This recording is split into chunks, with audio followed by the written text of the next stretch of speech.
Okay, now we're back with the a brand new sound projection. Now the first 5 projections we were working on one particular sound. And we went through a number of techniques with them. Last week we broke the guard and we broke the triangle choke with this method.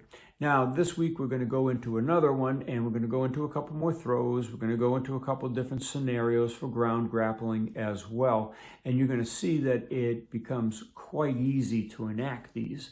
Now this has got a direct opposite effect than the first ones first sound projection we were working on.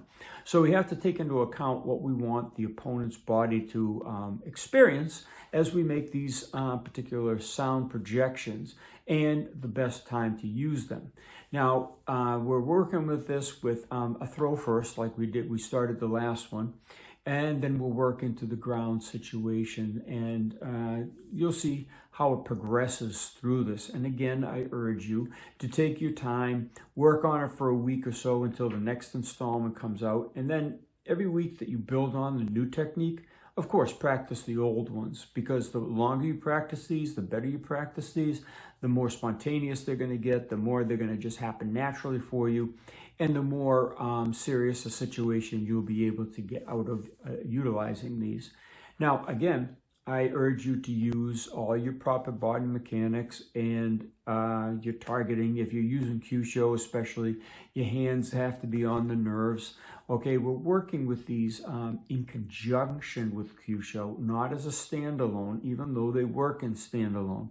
And you'll see when I'm going through these techniques, even though you can't see the technique being done per se, or the targeting being done, because I'm not making it a big deal, I'm not explaining it, I'm just showing you the sound projection and discussing that. If you watch the hands close enough, you'll see the nerve applications that are going in it too. And not to manipulate the nerve to make that the Kyusho attack on the individual. What it is to just have my hands on there, because when you make these particular sound projections, your body vibrates along with that sound projection, and the nerves are activated in the opponent, their sensory nervous system, as we mentioned in the prior filmings. And that opens the person up for unbalancing, because the inner ear has the balance. And once the balance is broken, of course, the person gets subsequently weaker with that. So let's stay tuned. We're going to go through the throw first here, and we're going to have it with a number of different people that are trying it, and you'll see the different results on the different people applying it. Now, these guys have had experience with sound before, so it's not their first time. So if yours doesn't work like theirs the first time, just keep trying it. Okay, and these guys have been training with me for 22, 23 years now. So we continuously work these methods. So, of course, they get it more readily than someone just picking it up for the first time.